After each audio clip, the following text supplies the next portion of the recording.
তাদের নাম হইল ইমাম। তারা নিজেদেরকে ইমাম মনে করে, কিন্তু এলাকার কমিউনিটির কোনো লোক তার নেতা মনে করে না। লজ্জার ব্যাপার তো, লজ্জার ব্যাপার না যে আপনি আপনার ইমাম বলতেছেন, আপনারা কেউ ইমাম মনে করে না।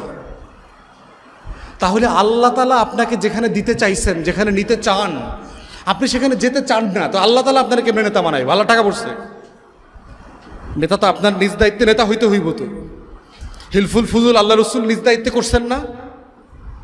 না আল্লাহ তাআলা ফেরেশতা দিয়ে করাইছে? ফেরেশতা দিয়ে করেন, উনি নিজে করছেন। তো নিজে করছেন, তো এই জন্য তো নেতা হইছেন। নেতা কমিউনিটি থেকে বানায় নিয়ে আসতে হয়।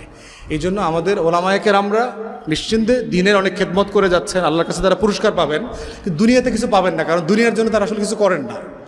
কোনো ওলামায়ে কেরামের কাছ থেকে সরি না দেশের অর্থনীতির অবস্থা কী। কোনো ওলামায়ে কেরাম শুনছেন?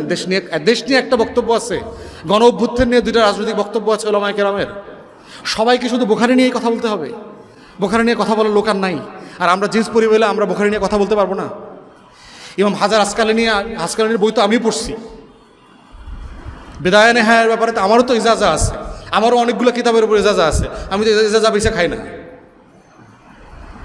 এবং এত বড় বড় ওলামায়ে কেরামের কাছ থেকে আমার ইজাজা আছে, যে সকল ওলামায়ে কেরামের নামও জানে না এইসব হুজুররা।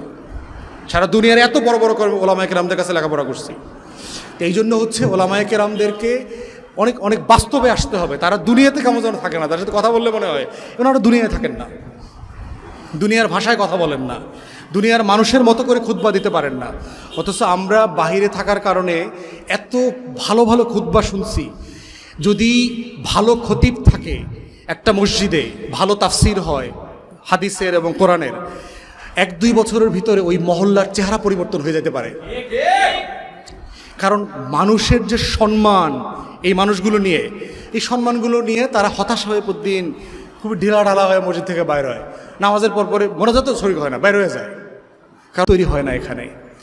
মহিলাদেরকে দেশের 50% মানুষকে মসজিদ থেকে আলাদা করে রাখছে, অথচ ওই মহিলারা বাসায় বসে হিন্দি সিরিয়াল দেখতেছে।